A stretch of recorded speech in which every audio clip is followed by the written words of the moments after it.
Lowdown Mortgage Podcast, the show where we dive deep into the topics that directly impact the mortgage architects that are building design into their business to unlock scale and achieve freedom. I'm your host, Connor Bartley. Bam! And joining me today is someone who walked away from the mortgage business, helped build a music festival of all things from scratch, had a hurricane that shut the whole thing down, and then came back to originating with a completely different perspective on what he was building and why. He's a loan officer in Chattanooga, Tennessee, who's in the middle of a genuine growth phase and has a lot of honest things to say about teams, trust, and buying back your time. Corey Petree, welcome to the Lowdown. Thanks for having me, Connor. Hey, absolutely, man. I'm excited to dive into this with you. It's been great getting to know you, and we will touch on an alter ego of yours as we, later on in the podcast, which I think is a really cool thing that you've done. But let's start with the music festival and that whole part of your journey. You were in the mortgage business for a few years, stepped out to run this music festival, got like venture capital behind it, and then a hurricane shuts it down in year 2. What did that experience teach you that you're using today in your mortgage business? I'd say the primary piece I took away from that was an awareness of the skills that I'm not good at. So, hiring out help, hiring people that are extremely, competent at those abilities that I don't have, and it makes everything run a lot more effectively. So, that's something I use in mortgage now. I recognize my strengths, my weaknesses, and when I'm looking to grow the team, I have those aspects in mind. So not too proud to ask for help. Yeah, well, I love that you've identified it and then addressed it, right? So how have you addressed that in today's world? Addressed my gaps. Yeah. How have you started to, I guess, account for that? Well, a lot of it is, it's as simple as honestly writing down. A lot of it's not what I'm not good at, but things I don't want to necessarily do, right?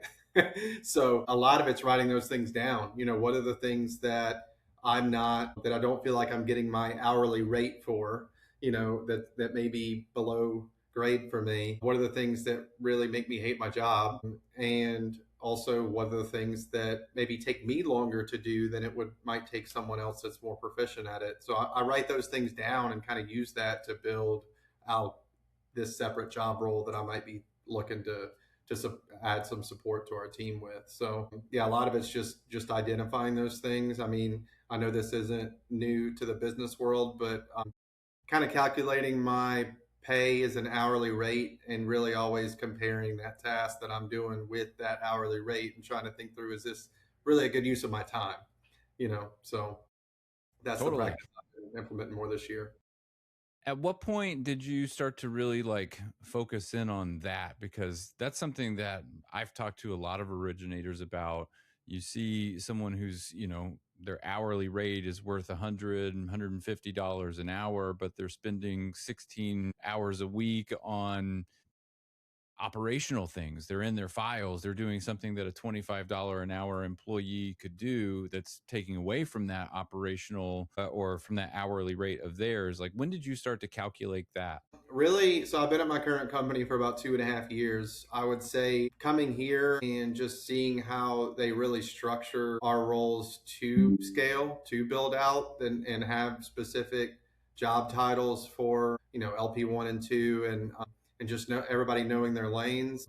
It really opened up my eyes to the potential and even having before that, even having the thought of stepping away from some of these things was just impossible to me. So, but I would say having my first assistant and really seeing what she was capable of, and seeing that we would have 20 files at once and we wouldn't feel busy. 20 files under contract and you don't feel busy. You're like, we could do more, and so really, I think getting that help is really what's allowed me to step back and think about what else could I get help in, but it takes a lot. Obviously, you have to get to a certain volume before getting help makes sense. So I know a lot of folks say it, but it's a lot easier to really like 10 times your business than it is to double it initially. So now we crossed over that threshold, and I feel like we're at a point where we can look at the big picture a lot more so than worrying about just being really reactionary and trying to get things closed on time. So Yeah. Well, I love that. And we'll touch on a little bit later your like philosophy around your team and things like that. But I wanted to get back to kind of just your origin story. So, the hurricane comes, music festival's over, you get back into originating, land at a nonprofit lender as the only loan officer there heading into COVID. Most people would not call that maybe a comfortable landing spot. But what did that experience give you that maybe a more traditional IMB, or, what a loan officer typically thinks of, that kind of setup? What did that experience give you that a traditional setup would not? well, there was a whole lot more feel good with working at a nonprofit and seeing the mission at work, because there was a lot more moving parts there than just the mortgage department. So I was part of something bigger, which is really unique. I mean, from a pay perspective, as someone who'd been out of the business for 3 years, I mean, anybody that's lending knows that you're essentially starting over with your referral relationships and building your pipeline. So that was intimidating. They were willing to pay me a salary, provide me leads. So it gave me a way to leverage pre-approved buyers that I could go out and find good real estate agents to help these clients, and use really unique down payment assistance programs that no one else had to help get them in these homes. A lot of times it was grant money that they didn't have to pay back. So just a lot of really good feels in that building, and that was what was attractive to me on the front end. It's there's a lot of burnout in this industry, obviously. So I was really excited about being able to go and be part of something bigger, help a mission that was related to affordable housing. So yeah, that was the biggest attraction to me. Now, when I got out of the business, I was working with my father, so I was with him for 8 years. And another attractive part to that job for me was letting my father go back to being my dad and not my manager. So it really allowed me to kind of open up and see what I was capable of. And also being on an island in lending, I truly feel that the best way to learn is by fire. Well, I was certainly on fire every day that I was there. So I really refined my chops as far as how to structure deals and make really hard things work. So Yeah. When did you feel like you were in the right business? Like, when did all the things sort of come together for you and you go, okay, I'm doing the right thing. I know I belong here?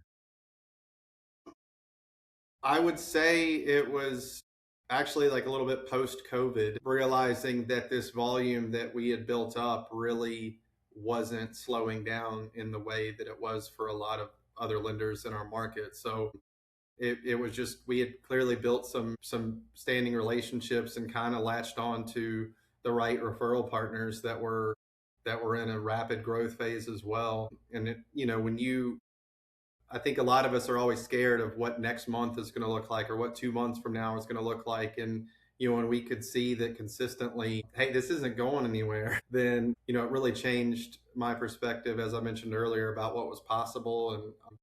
And that's when I started really seeking out other opportunities, because, there's only so much support that a nonprofit's going to be able to provide. At a certain point, if you're doing too much business, I was almost a nuisance to them.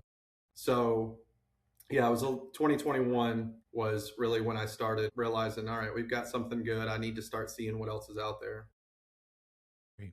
And so you built your referral network organically over time. Part of that network includes a high school football connection, right?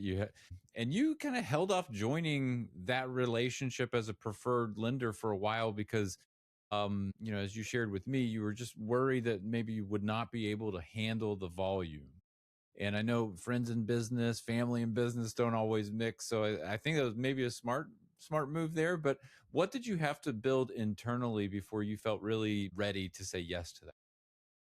Well, I mentioned earlier, trying when we kind of get to a point where we have a lot of loans and don't feel it. Well, when I was having those conversations with my friend about, coming on as a lender partner for their team, we were feeling it. And so I needed to hire another person and really integrate them into the team and get back to that level where we felt like we're really only working at 80% capacity or less. And we're just very, very client experience focused, and if we aren't providing what we believe to be the best experience in the business, then I'm not happy doing my job. And so it wasn't so much that I didn't think that we could handle it. It was that I didn't think I'd enjoy it. And I didn't think the client would be getting the experience that we want to give them. We want every referral partner to feel like they're the only one in the world that exists to us. So unless I feel like I can do that, I'm not going to promise it. And so hiring another role, so at that point I had me and two other teammates. And once we got the second one integrated, Vivian is her name, I felt really confident in our ability to bring on some more work. And now that realtor team has grown and I got to find somebody else. Yeah. Well, I love that you've gotten to a place where you are seeing that the leverage is in people, and you're at a situation production wise where to reach the next level, it's really just about adding the next person. And you see this a lot in the business where I think originators reach a point where their production starts to work against them. They're so good at generating leads. But they keep trying to generate more leads because they feel like maybe that's the answer to growth, and then that growth sort of caps out and it starts to become unmanageable. A ball gets dropped here, something goes wrong there, reputation takes a hit, relationship falls apart, and suddenly it's now we're rebuilding. And all the while, if they had just recognized that they could hand some of this off to someone else and give up some control and start building the infrastructure, then then the infrastructure is the answer, and they can take on more leads and start to really build. So I love that you've identified that. Now, something I mentioned earlier that I wanted to talk about, you have created this alter ego persona called Cash Mortgageson, and specifically to reach a generation that does not necessarily trust content on its own. And we see a lot of loan officers out there producing content. Social media is something we talk about a lot in the industry, personal brand, things like that. But this also comes up a lot where young home buyers, like the Gen Z generation, is skeptical.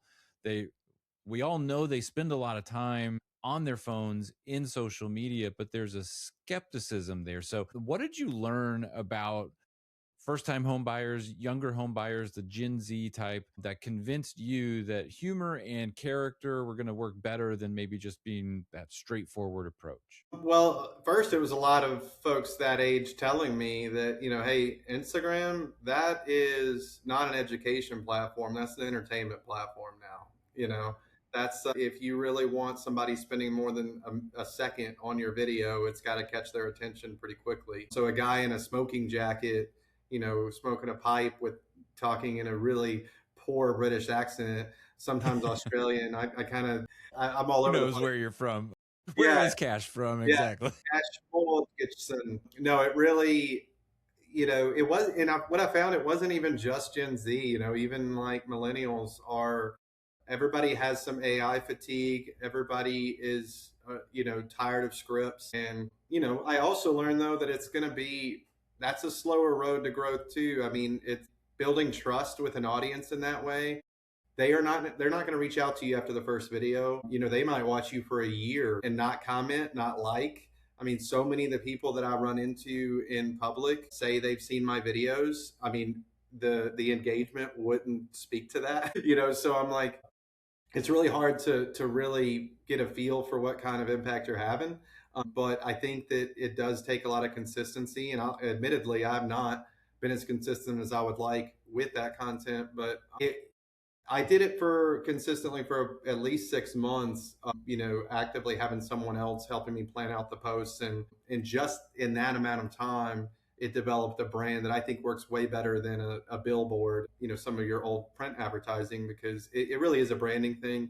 People come to recognize you, and we're dropping educational content in the humor, but I think it's really what I learned is it's really slow. You got to be really consistent, and it has to be engaging.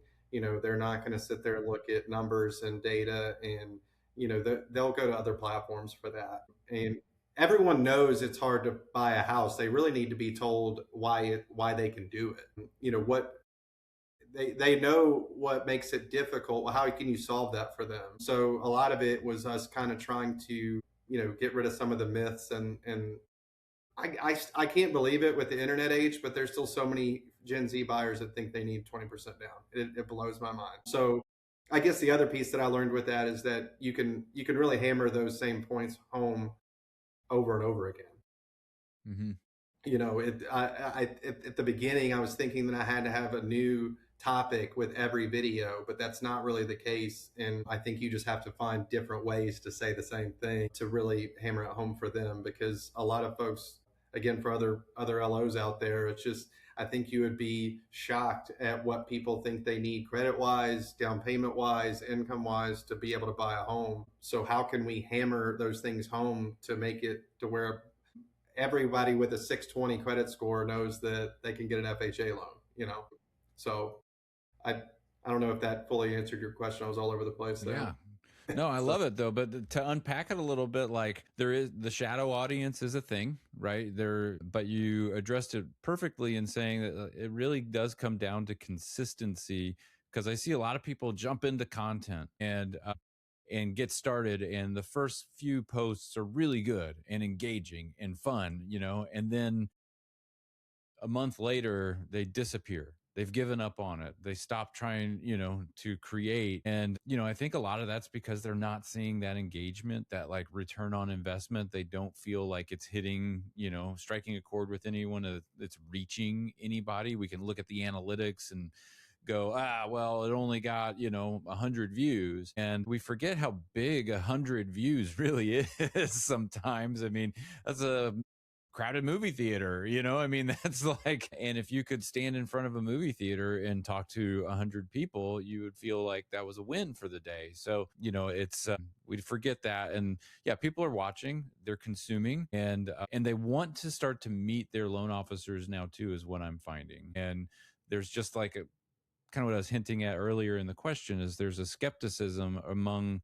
all of the content that's out there. There's so much to sort through that now we're finding more and more younger generation borrowers, these social media borrowers, are really wanting to meet in person because they need to know you're a real person with real solutions that can, and that you meant what you said. And so anyway, when you kind of look at your Google reviews, what stands out to me is that they almost always mention, members of your team by their name. What does that tell you about what the clients are actually experiencing and buying when they choose a loan officer? well, I can't say what they're choosing with other loan officers. I know with us they're choosing a white glove service. I mean, it's they're not buying a rate. They're that's obviously part of it, right? But they're paying to reduce stress during what can be a really stressful process. And we have found a way to make it pretty seamless from start to finish that, they get to the end and they're like, that's it, and from being in the business, but that is really hard to do. And it takes having two teammates that really know their assignment and know the business and know how to speak to the clients in a way that makes them feel heard and makes their concerns feel validated, but also puts them at ease and says, "Hey, you're good." We're and constantly keeping them updated. Communication is everything. We're super transparent. I mean, I always tell my teammates, "Hey, if an agent knows that we've got a chance at needing an extension, 3 weeks from the closing date, nobody cares. If you're telling them 3 days before closing, it's a fire, so that's, I just feel like we're always setting the right expectations with our clients and taking good notes for one another. So my teammates always know what's been said. I know what the communication's been with the client from their end. So if they happen to call one of us that wasn't on that previous conversation, we can kind of reference the notes and we don't look disorganized. So, but overall, I think it's just, quite frankly, it's giving a shit, Connor, and that's, we all three of us give a lot. We care and we wear it sometimes, but they feel that we care as much as they do, if not more, about them getting to the closing table and needing less money than we said they were going to need, and their payment being lower than we said it was going to be. And, we really try to exceed those expectations. Yeah. Well, so to your point about just like giving a shit and doing all the hard work, you made a comment to me when we were kind of preparing for this that hard files are the reason everybody still has a job, right? Like the hard files are what the local independent mortgage banker is built for. And I love that, but you also mentioned that you really make a very intentional effort to reward the people that work for you, to make it kind of crazy to even think about leaving the team because it's so rewarding to be there. Why is that so important to you? I ask the question I ask a lot of loan officers this, like, if you were to get an investment in your business to grow, how would you use that? And your immediate answer was people. So I want to give you an opportunity to kind of share like your philosophy around, you know, managing, hiring, just retaining talent, and what another loan officer who's looking to build a team could learn and what they should do to make that a good process where that's rewarding and keep people on the team.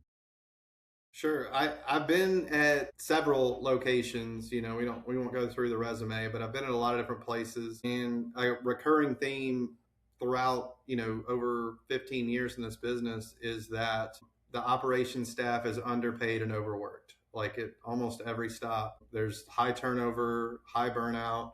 Some companies are better than others, but overall, we work in a very hard, high stress industry. And I just, I know not to lose sight of that, because when you have really good talent, it's really hard to find good talent. So when you have it, how can you how can you keep them from falling into that same trap that I've seen so many times?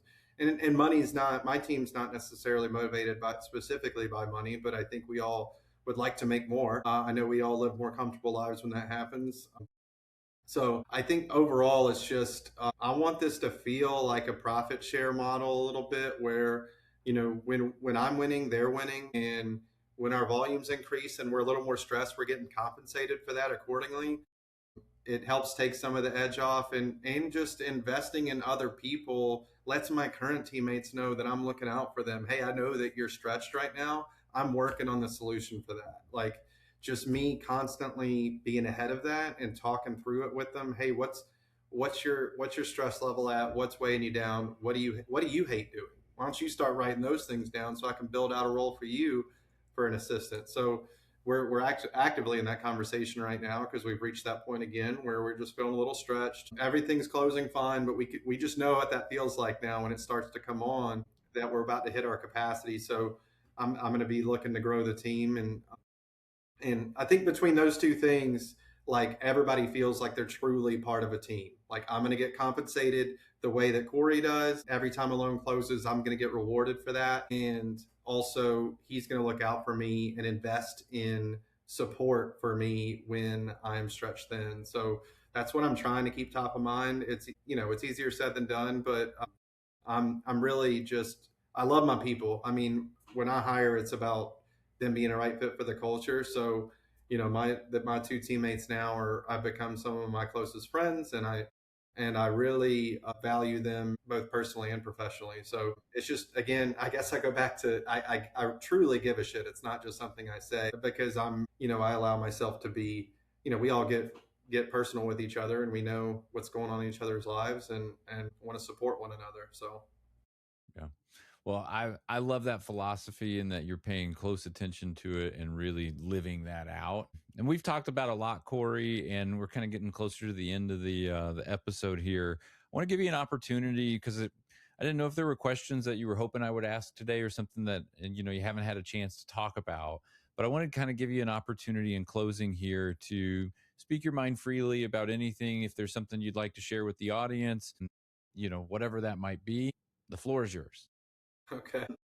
Yeah, I mean, I was just having a conversation with another loan officer this morning that I used to work with. We get coffee regularly, about how we really have to you really have to hire before you need the help. And if there was one piece of advice I could give to anyone that doesn't have at least one assistant, if if you're even if you're not at the volume level to afford one just yet, for that to be your next goal, like to make it less about the amount of loans or the amount of leads. I mean, those things matter, but how can I get to that first assistant? Because if you can get to that point, it really starts to snowball. If it frees up your capacity to go out and do what you do best. And until then, you're going to have to be relatively reactionary to your pipeline and your underwriting and your pre-approvals and your it's really hard to break away and get to that next level and break through your threshold. So if that has been the biggest game changer for me. Obviously, we've talked a lot about it. I can't speak to it enough. I'm going to constantly be trying to find ways to buy my time back. How can I, vacation and have the support staff to take care of things while I'm gone? That work life balance is a huge issue in our business, and I've got 4 kids, so I need the balance. I need to be there for them, watch them grow up, and be part of it. So I'd say that's certainly one thing I would hammer home. I also have found it really beneficial to lean into who I am. I'm really genuine with my clients, and I think over time I've learned that we tend to attract folks that want to work with people like them, right? So a lot of my Mhm. clients are like minded, whether it be in age or what they like to do or their personality types.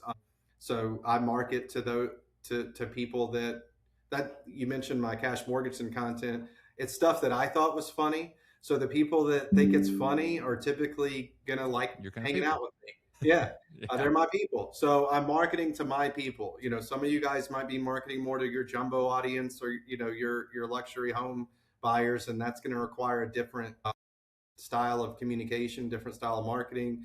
But I would say lean into who you are. The more you can let people know who you are through your content, through your work, you're going to attract people that you want to work with. And the longer I've gone on, and the more our pipeline grows, the more comfortable we are when there is somebody that doesn't really work well with our process. We're okay saying that. Hey, maybe we're not the best fit for you. Let me see if I can get somebody else to help you on this loan product. So we're getting more comfortable with that too, because I think that's a one of the beautiful part of growth is it doesn't break the bank when you say no. And I think we're learning to set boundaries, and that helps in a huge way with that work life balance too, because you all know that one client can be the cause of like 90% of your stress. So I Yes, think yes, absolutely. yeah, knowing your audience, marketing to that, and knowing when someone's not a good fit for you it has been really huge for me too. Yeah. Well, I love that, man. And I appreciate you laying all that out. I think it's been great kind of hearing how your journey has evolved and what you've learned along the way and some of the things that you've built in that process and just the pillars that you're standing on. So I'm confident great things are coming your way in the future. And just thanks for joining me today. I really appreciate you being a part of the lowdown. Absolutely, Connor. Next time I'll come on as Cash and really warm up my British accent. Totally. We could do both show up as another character, right? So It'd be more interesting, I'm sure. yeah, absolutely. Well, hey, for anyone listening, before you go, if something that we talked about today landed for you, I'm going to point you to two things. First, there's a Lowdown Mortgage Community newsletter. It's weekly content built for producers who are ready to build something bigger. I write it myself. It's something that I do just as a passion to get more content out to originators that are really trying to genuinely build. You can subscribe to that at www.lowdownmortgagecommunity.com/subscribe. And then second, if you're in a point of your career where you're closing 8 to 15 loans a month or 12 loans a month, 6 loans a month, whatever it is, and you've got that feeling that something in your business just needs to change and you can't quite name it, take the Lowdown Diagnostic. It's 3 assessments, 5 minutes. It gives you a real dollar figure on what your current setup is costing you every month. We talked about that, just your hourly rate, how many hours you're spending in the wrong areas. Those that have taken it share how well it uncovers what's really happening in their business and appreciate the recommendations that it provides on what actions to take next.